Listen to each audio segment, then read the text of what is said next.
wassalamu ala asyrafil anbiya'i wal mursalin wa ala alihi wa sahbihi ajma'in. Amma ba'du.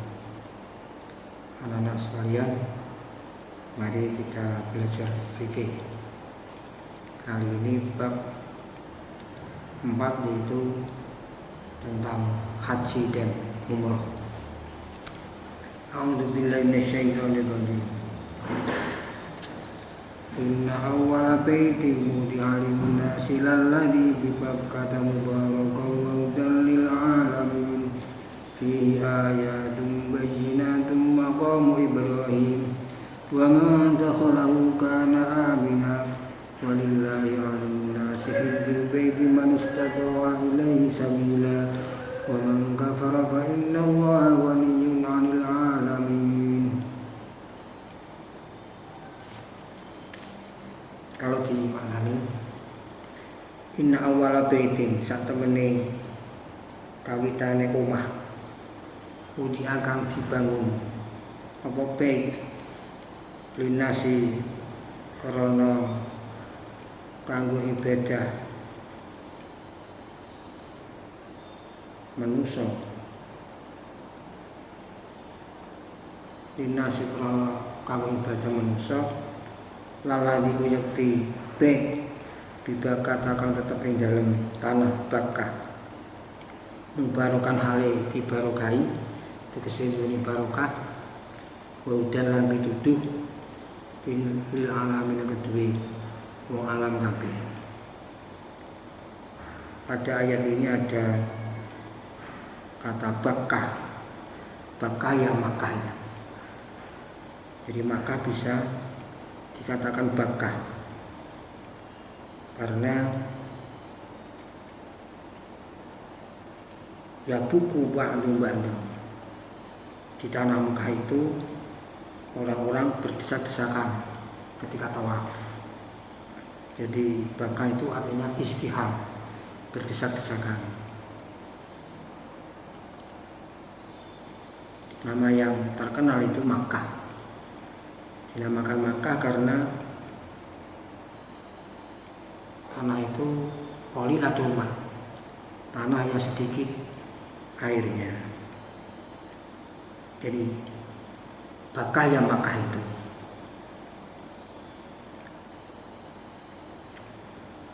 Nah, ayat ini diturunkan semula kan demikian. Rasulullah Shallallahu Alaihi Wasallam ketika di Makkah sebelum hijrah, kiblatnya itu menghadap Ka'bah. Kemudian ketika Rasulullah Shallallahu Alaihi Wasallam hijrah di Madinah, kiblatnya diperintah pindah ke Baitul Muqaddas selama antara 16 bulan atau 17 bulan. Kemudian diperintah pindah ke Ka'bah. Nah, ketika Allah memerintahkan Rasulullah pindah kiblat ke Ka'bah itu, orang-orang ahli kitab, orang-orang Yahudi menanggapi dengan ucapan, "Lah itu gimana? Kok malah pindah ke Ka'bah, kiblat Muhammad itu? Baitul Muqaddas kan lebih utama daripada Ka'bah." Dan Baitul Muqaddas itu yang lebih awal daripada Ka'bah. Begitu ucapan orang ahli kitab. Tetapi akhirnya disanggah oleh Allah Subhanahu wa Ta'ala dengan ayat ini. Sesungguhnya rumah yang dibangun untuk ibadah manusia yang pertama itu adalah rumah yang ada di Bakkah atau Mekah, yang mempunyai berkah dan sebagai petunjuk bagi semua alam.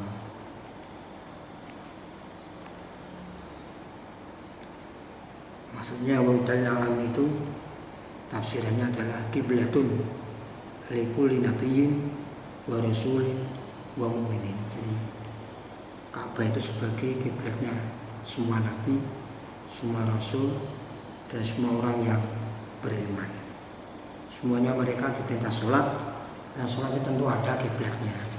Ya sejak dulu sampai sekarang ya kiblatnya itu Ka'bah. Fihi iku tetap yang dalam bait ayatun dari pira-pira ayat bayinatun kang padha pertelo.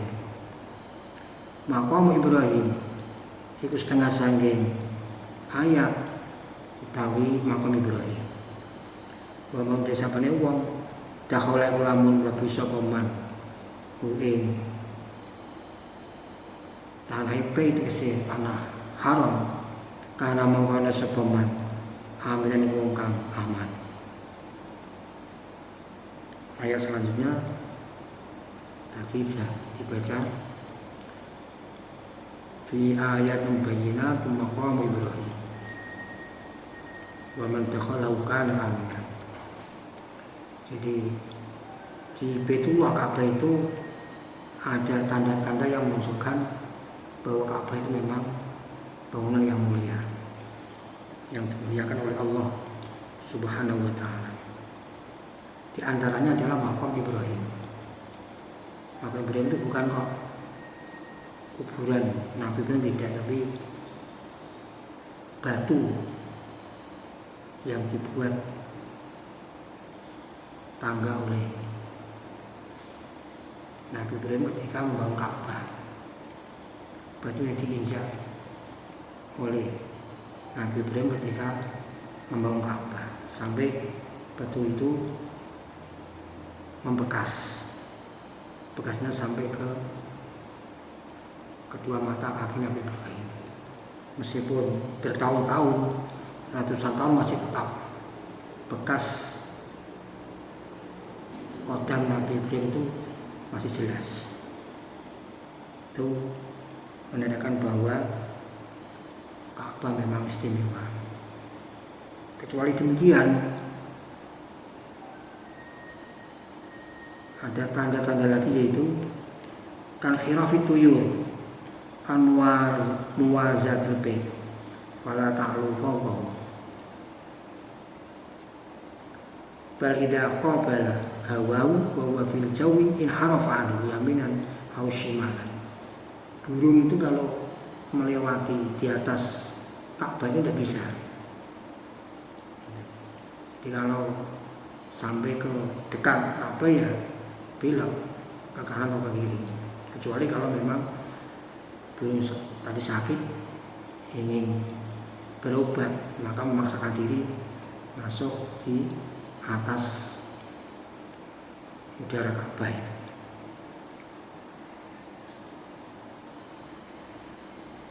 Termasuk lagi tanda lagi itu hewan-hewan yang buas campur dengan atau kumpul dengan hewan-hewan yang jinak, hewan-hewan ternak tidak bertengkar, tidak bermusuhan karena berada di tanah haram.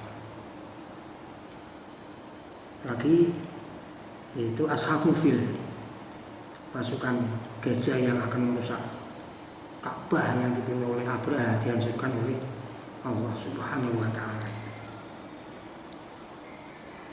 Orang-orang musyrik saat itu menyaksikan tanda-tanda seperti itu. Turunnya ayat wa man dakhalahu kana amina. Barang siapa yang masuk ke tanah haram dia aman. Tafsirannya masuk untuk melaksanakan ibadah haji, untuk beribadah, itu nanti aman dari neraka. Dan ada tafsiran juga orang-orang yang berada di tanah haram itu nanti aman dan tidak ada yang berani ganggu, karena orang-orang lain ketika melihat orang di tanah suci itu hatinya luluh, hatinya sayang. Walillahi lan krana Allah halan nasi iku wajib ing atase manusa hijul bait utawi haji maring Baitullah manrupane wong istato akan kuwasa sapa man ilai maring bait sabilan apane dalane wa man desakane wong kafara iku lamun kufur sapa man ora yakinake wajib haji maksudnya fa inna wa mawsatana Allah wa ingin udat masuki anil alamin sange wong alam kabeh. Ayat yang terakhir ini walillahi 'alan nasi hijjul baiti man istata'a ilaihi sabila wa man kafara fa inna Allaha ghaniyyun 'anil alamin. Ini yang menunjukkan bahwa haji itu wajib dan benar-benar diperintah oleh Allah Subhanahu wa taala.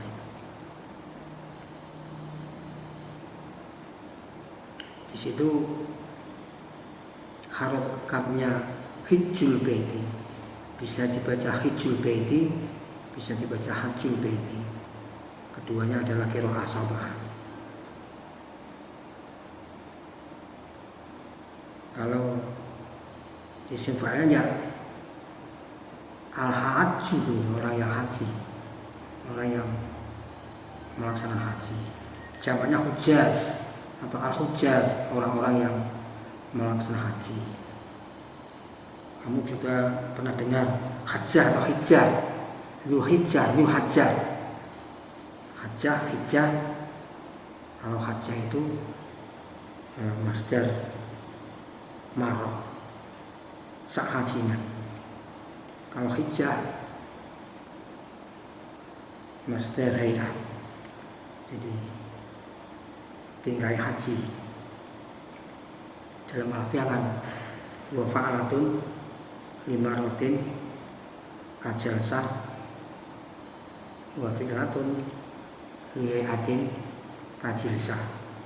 Jadi wazan fa'alah itu seperti jasa, menunjukkan marah, sak, lungguhan. Kalau jilsah wazan fi'lah menunjukkan hayah, tingkai lunggu. Jilsah tingkai lunggu. Jadi kalau hajjah itu sak hajinan, nah hijjah tingkai haji. Jadi dzul hajjah bisa, dzul hijjah bisa. Keduanya tadi masdar. Yang hajjah masdar marah namanya, yang hijjah masdar daya. Juga tadi hijjun, hajjun juga masdar. Hajjah yahujju, hajjan. Hajjah yahujju, hijjan bisa masdar, masdar biasa itu. Masdar ghairumin. Kalau arti aslinya ya qasoda, hajjah itu qasoda. Al-hajju ya al-qasdu, menuju Ka'bah untuk beribadah yang tertentu.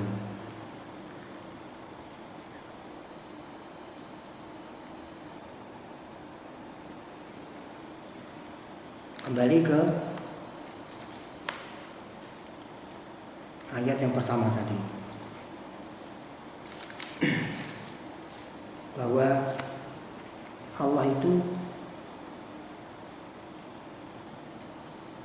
menyangkal orang-orang ahli kitab bahwa bangunan yang pertama-tama untuk beribadah itu adalah Ka'bah. Itu di dalam kitab-kitab tafsir dijelaskan pertama-tama Allah itu membuat air, kemudian selanjutnya membuat angin meniup ke sana kemari, terus terjadi zabadah atau buih yang putih. Terus di bawah buih itu Allah buat bumi. Nah, di bui yang putih itulah tempat Ka'bah. Jadi yang besok selanjutnya itu adalah tempat Ka'bah, bukan pohon Ka'bah, tempat Ka'bah itu. Nah kalau ditarik ke atas melewati langit tingkat 1, 2, 3, 4, 5, 6, 7. Yang ke-7 itu ada Baitul Ma'mur. Kemudian yang atasnya lagi Aras.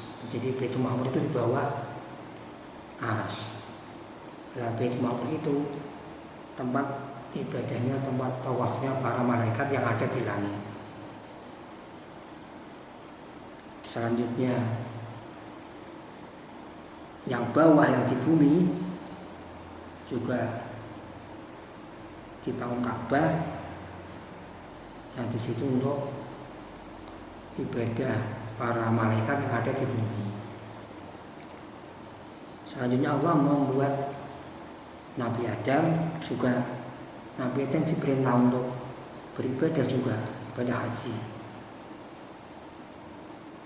Pertama dibangun oleh Nabi Adam ya Ka'bah yang ada di Mekah itu.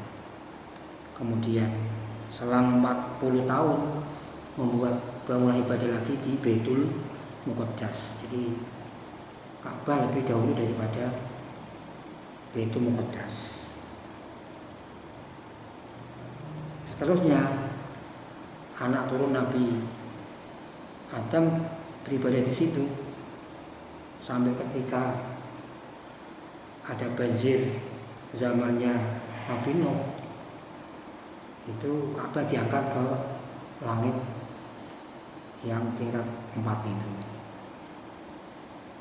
Terus selanjutnya diutus Nabi Ibrahim alaihissalam, dan Nabi Ibrahim juga disuruh meneruskan bangunan, sisa bangunan yang ada di Ka'bah itu, dibantu oleh Nabi Ismail, anaknya sendiri. Nah ketika sudah jadi, sudah selesai, Nabi Ibrahim disuruh Allah untuk memanggil seluruh umat manusia supaya beribadah haji di Ka'bah tadi di Mekah. Sungguh Nabi Ibrahim naik di atas gunung Abi Kubais, itu gunung yang di dekatnya Ka'bah, memanggil-manggil semua orang yang kurang lebih kata-katanya, hei para manusia, sesungguhnya Tuhanmu telah membuat rumah ibadah dan mewajibkan kamu untuk beribadah di situ. Maka datanglah, ijabahilah perintah Tuhanmu ini, sambil menengok ke kanan, ke kiri, ke timur, ke barat. Nah, terus orang-orang yang ada di punggung orang-orang laki-laki dan dalam terus orang-orang perempuan, maksudnya orang yang belum lahir, yang masih berupa nyawa, itu ternyata bisa menjawab dengan jawaban labbaik Allahumma labbaik. Makanya orang yang bisa haji itu dulunya ketika ia masih berupa roh, belum diciptakan oleh Allah, belum dilahirkan di bumi oleh Allah, itu mereka menjawab kalimat seperti itu. Jadi mereka yang haji, yang bisa ke sana itu dulu pernah menjawab undangan atau panggilan Nabi Ibrahim dengan kalimat labbaik Allahumma labbaik itu. Kalau jawabannya satu kali ya haji satu kali, kalau 2 kali ya hajinya 2 kali. Kalau bisa menjawab berulang-ulang ya hajinya bisa berulang-ulang. Seperti itu penjelasan di dalam tafsir, yaitu ketika nafsiri ayat wa anzir fin nasi bil haji yaitu rijalan wa ala kulli domiri yatina min kulli fajjin amil. Surat Al-Hajj ayat 27. Di situ ada penjelasan seperti itu. Jadi intinya Nabi Adam, kemudian Nabi Ibrahim, dan nabi-nabi yang lain, umat-umat yang dulu, para malaikat juga haji beribadah di Mekah. Terus selanjutnya kita umatnya Rasulullah SAW juga jelas diperintahkan untuk ibadah haji di sana. Kecuali haji juga umrah. Keduanya dua ibadah yang berbeda. Keduanya adalah wajib. Jadi sekali lagi, umat-umat yang dulu juga haji, umat sekarang juga haji, tetapi tata caranya yang berbeda.